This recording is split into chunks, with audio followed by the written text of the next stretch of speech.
muy distinguidos Sherpas del grupo de los 20, representantes de países invitados, representantes de organismos internacionales,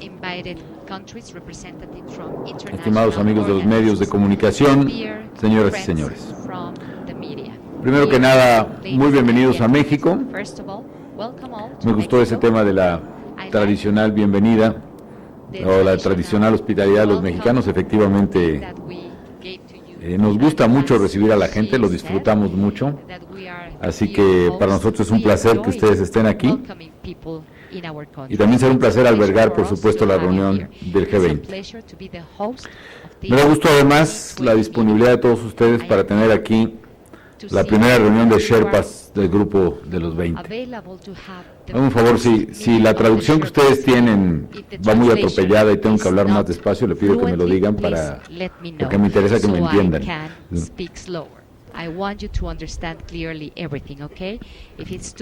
Estoy enojado. Muy bien. Okay. Bueno, para nosotros, para México, es un privilegio el que México se convierta en el primer país latinoamericano y la segunda economía emergente después de nuestro querido país amigo de Corea en ocupar esta posición tan relevante. Esta es una decisión que entendemos corresponde a una participación activa que ha tenido México en los temas globales y también quizá al manejo que hemos tratado que sea responsable y prudente de nuestra economía, lo cual se ve reflejado en términos de solidez y de crecimiento. En 2011 nuestra economía creció probablemente 4%.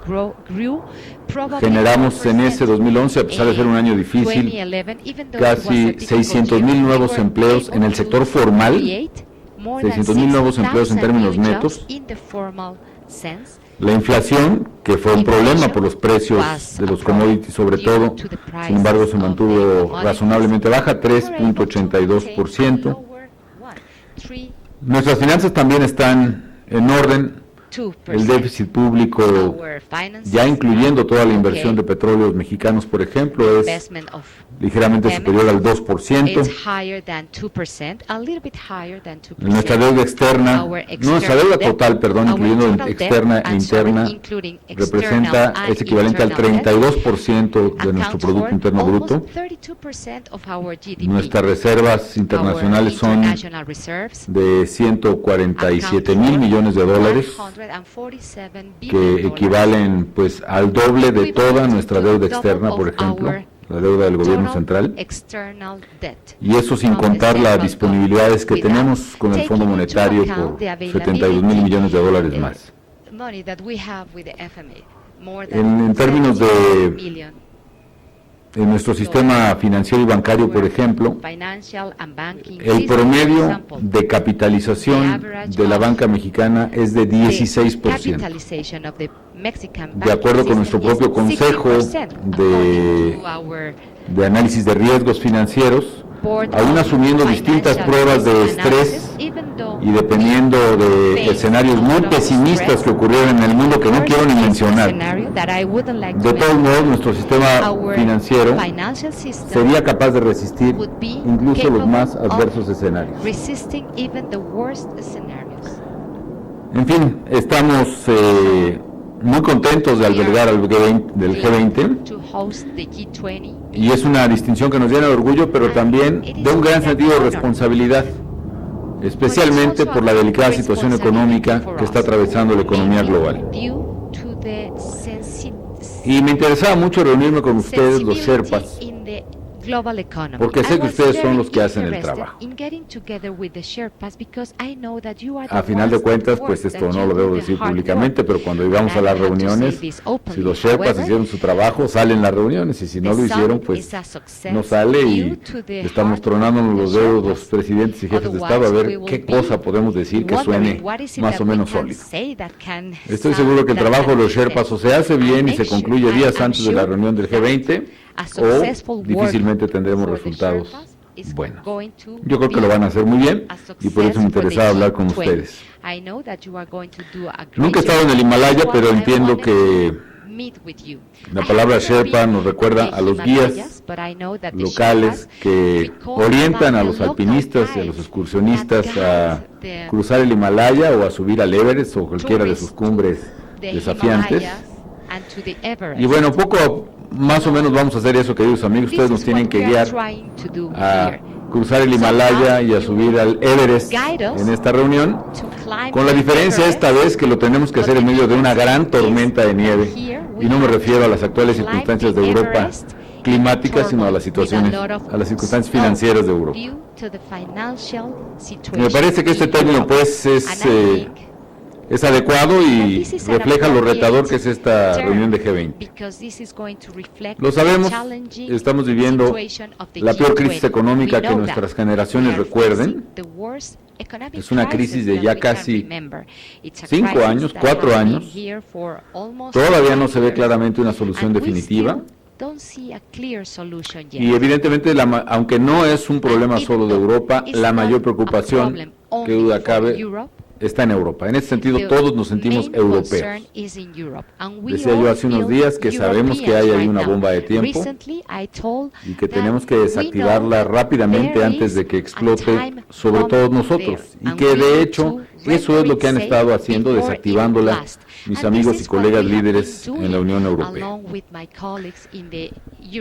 Bueno, ese es el panorama que no tengo ustedes lo conocen mucho mejor que yo.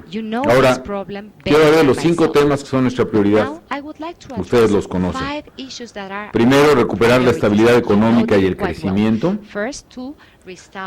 Segundo, fortalecer las instituciones financieras internacionales. Tercero, mejorar los sistemas financieros con un especial énfasis en el tema social y económico de la inclusión financiera. Cuarto es impulsar la seguridad alimentaria y la estabilidad de los precios de los alimentos. Y quinto, impulsar una verdadera estrategia de crecimiento verde. Me voy a referir un poco a todos ellos. Hablando de recuperar la estabilidad económica y de crecimiento. Bueno, ustedes dirán qué puede decir un país como México a las grandes naciones del mundo que están enfrentando una crisis tan compleja. Y bueno, creo que lo que podemos compartir con ustedes es nuestra experiencia. Y duele decirlo, pero nuestras malas experiencias. Es importante, como dice un dicho que no sé si es mexicano nada más o internacional, es vital aprender en cabeza ajena. Como ustedes saben, México y muchas naciones de Latinoamérica fuimos sinónimo de crisis, de mal manejo económico, mientras otras naciones eran sinónimo de prosperidad y solidez. Hoy las cosas son un poco distintas. Y las crisis que tuvimos en el pasado nos dejaron lecciones muy importantes. Las crisis que tuvimos en el pasado fueron de distinta naturaleza, como les voy a explicar, pero todas nos han dejado lecciones. Quizá la primera es, coincidiendo un poco con el problema que está viviéndose en diversas partes del mundo, la crisis empieza cuando uno rompe una regla básica de cualquier madre de familia que lleva el gasto de su casa, y que es: uno no puede gastar permanentemente más de lo que recibe. Las crisis empiezan cuando surgen los déficits públicos, y los déficits públicos se vuelven incontrolables. Se incurre en un financiamiento sistémico de esos déficits. Viene un problema de turbulencia internacional, nerviosismo en los mercados, aumento de las tasas de interés, y finalmente se generan las crisis que estamos viviendo. Esto lo vimos en México, lo vimos en América Latina, donde déficits públicos recurrentes y cada vez más fuera de control nos llevaron a las peores crisis de deuda que hayamos tenido en nuestra historia. De hecho, en la década de los 80 se habla de la década perdida para América Latina, y creo que es una experiencia en la que podemos aprender y debemos tratar de evitar para ahora en el mundo. Otra de las cosas que aprendimos es que la clave para resolver las crisis es la velocidad para actuar. La velocidad es relevante, es decir, actuar con audacia y con oportunidad para recuperar la estabilidad económica. El nombre del juego es, a mi manera de ver, confianza. Y la confianza tarda mucho tiempo en construirse y se destruye muy rápidamente. La confianza se ha perdido de los mercados, por ejemplo, de nuestras economías, y lo que hay que hacer es recuperarla lo más rápido que se pueda. Y para recuperar la confianza se requiere contundencia en las soluciones. Tiene que haber un margen de espacio incluso superior a la solución esperada. Tiene que haber una respuesta claramente superior a la solución esperada, una especie de overshooting en las respuestas que demos los países. Otro tema que hemos aprendido nosotros es que hay que distinguir muy bien crisis de liquidez y crisis de solvencia. Concretamente, cuando un país tiene fundamentos sólidos, pero no tiene dinero en el corto tiempo, tiene una crisis de liquidez, lo que necesita es dinero para enfrentarla, seguro de que podrá pagar próximamente. Cuando tiene problemas de insolvencia, es decir, ha perdido cualquier capacidad de cumplir sus obligaciones, no hay dinero que alcance y se requiere reestructurar drásticamente. Esta diferencia es clave para estos problemas. Ejemplos mexicanos, bueno, la crisis, por desgracia, mundialmente famosa del tequila, en 1995, fue una crisis de liquidez, por errores que no vienen a cuento, pero finalmente estalló el peso mexicano, las tasas de interés se fueron a las nubes, y no tuvimos manera de enfrentar nuestros compromisos financieros. Pero se actuó con credibilidad para un ajuste fiscal muy fuerte, y también recibimos el apoyo decidido de gobiernos y de organismos internacionales para implementar una estrategia de contención. En este caso, el apoyo del Fondo Monetario fue clave, y no era suficiente el fondo, tuvimos claramente el apoyo del Tesoro de Estados Unidos, lo digo con toda claridad. Lo digo con claridad porque ahí jugó mucho el liderazgo del entonces presidente Bill Clinton, que a pesar de la adversidad de su Congreso y de los costos políticos en los que incurrió, fue capaz de articular una ayuda tan potente que inmediatamente disipó los problemas de credibilidad en México. A la vuelta de unos meses habíamos resuelto el problema de liquidez, y a la vuelta de un año habíamos pagado hasta el último de los dólares que se nos habían prestado, y con intereses y muy buenas ganancias, por cierto, para el Tesoro y para el Fondo Monetario. Esa era una crisis de liquidez. En Europa, por ejemplo, a mí me parece medular que se distinga que hay economías muy fuertes, muy grandes, muy potentes, como es, por ejemplo, España e Italia, que sí tienen problemas de liquidez y que requieren todo el apoyo inmediato que entre todos podamos construir. Y cuando digo el apoyo inmediato, no me refiero solo al apoyo de las instituciones europeas, llámese Banco Central o llámese todas las mecanismos que se han construido en estos años, sino que se requiere el Fondo Monetario, y se requiere el Banco Mundial, y se requieren los bancos regionales, y se requiere que nosotros también, países en desarrollo, pongamos en las instituciones internacionales dinero para hacer frente masivamente al problema. Es un poco una expresión mexicana de que tenemos que echarle montón al problema de credibilidad, no sé cómo se diga en otros idiomas, pero es como ahora que viene la final del fútbol americano. Si sabemos que la jugada del contrario, sabemos claramente que va a ser una corrida, tenemos que parar al corredor a como dé lugar, y tenemos que emplear todos los jugadores en juego para parar al corredor. Ahora tenemos un problema de credibilidad en la liquidez de economías que son enormes, y podemos vencer ese problema de credibilidad entre todos si le echamos montón. Pero si regateamos, o como decimos nosotros, pichicateamos, ¿no?, los apoyos que se tengan que dar, vamos a perder todos. Eso es importante. Por eso yo me sumo a la idea de construir esta barrera de fuego, el firewall, para evitar que un problema de liquidez termine siendo un problema de solvencia. Yo, por ejemplo, admiro mucho a Italia, tiene una deuda de 120% de su PIB, 100%, digamos. Pero si, déjame, 100% para que salga mi ejemplo. Si Italia puede ser muy solvente con tasas de interés del 3%, no hay problema para nadie. Pero si las tasas se van al 7%, eso significa que el déficit de Italia se va a incrementar 4% del PIB por año. lo cual puede convertirlo en un problema de liquidez, un problema de solvencia y nos arrastra a todos. Y aquí la clave, amigos, no es tanto el dinero que se necesita, sino la credibilidad que se pueda rescatar. Es un asunto de credibilidad. El firewall no es para pagar dinero, el firewall es para comprar credibilidad, mucha credibilidad. Y por eso insisto, mientras más dinero pongamos en el firewall, menos dinero vamos a gastar. Y al revés, mientras menos dinero pongamos ahí, más nos va a costar a todos esta crisis. Mientras más dudemos en construirla, más nos va a costar a todos. Es un poco la estrategia que se usa, según la cual, si la amenaza es suficientemente creíble, nunca se tendrá que cumplir la amenaza. Es un poco la idea, ¿no? O bien todo lo que... En fin, no quiero entrar a otros tipos de ejemplos, pero esa es un poco la idea. Creo que lo primero es cerrar ese problema de liquidez.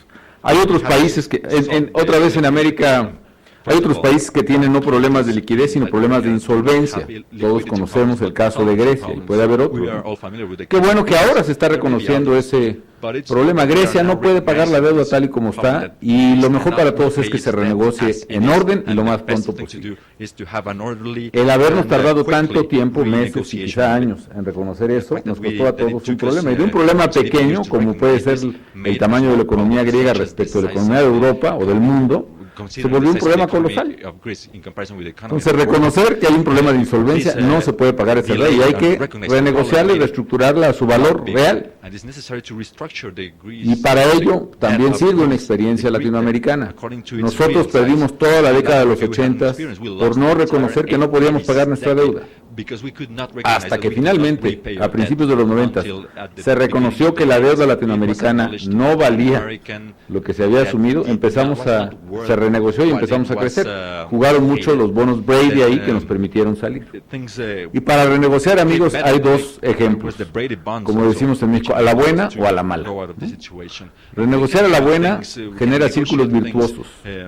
Renegociar a la mala también tenemos ejemplos, no son bonos Brady, sino es, por ejemplo, el caso de Argentina, que trató de sostener su tipo de cambio a sangre y fuego 3 años, trató de hacer ajustes draconianos en la reducción de sus costos reales internamente, hasta que finalmente explotó la caja de convertibilidad, se generó un caos y finalmente, pues, por la fuerza de los hechos, la deuda que era impagable dejó de pagarse y se acabó el problema de la deuda, digamos, en Argentina en aquel entonces. Creo que es un escenario que no se quiere, ¿no?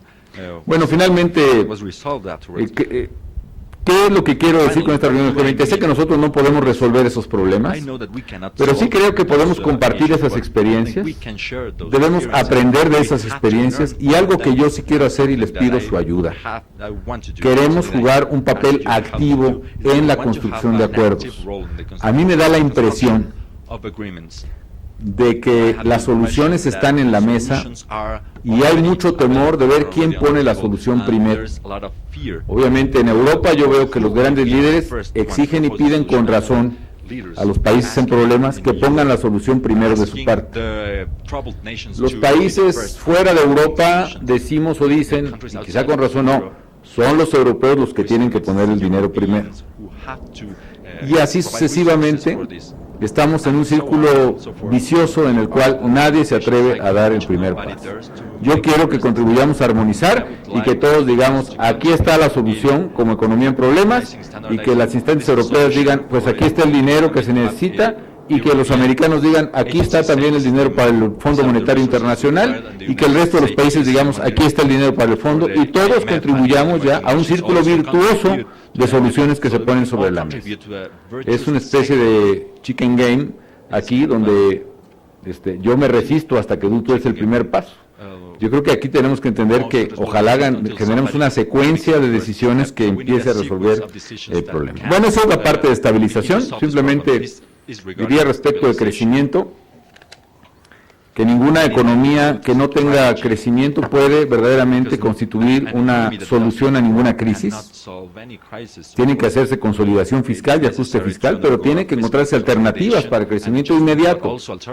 Y esas alternativas, y tenemos que ponerle en nuestros documentos como una hoja de ruta, son obviamente las reformas estructurales que se necesitan. Los problemas de desempleo que se están viviendo en Europa no solo son problemas de recesión, son problemas de diseño estructural de mercado laboral, por ejemplo. Dos, tenemos que salirnos del tradicional exhorto a que de inmediato se termine la ronda de Doha el próximo mes, que lo venimos diciendo hace aproximadamente 4 años, en resultados, a entender que una salida para crecimiento en este momento es claramente el comercio internacional. El comercio es la salida económica a un estado recesivo de la economía mundial.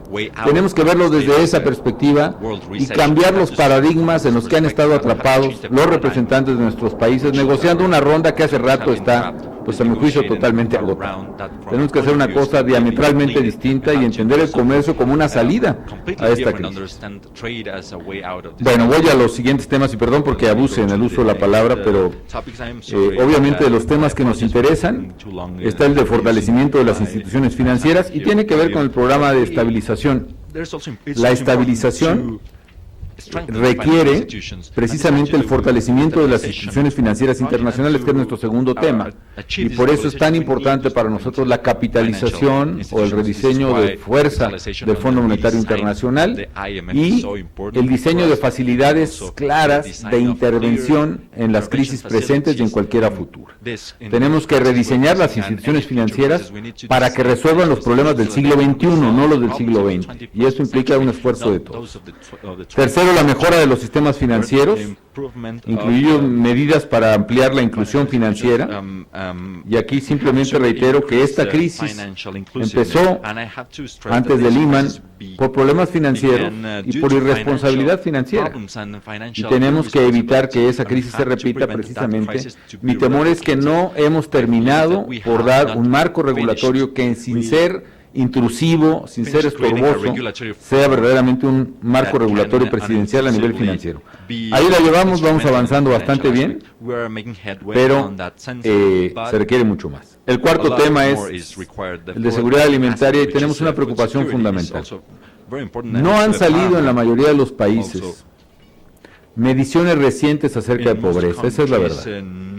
Pero ¿qué ha pasado, amigos?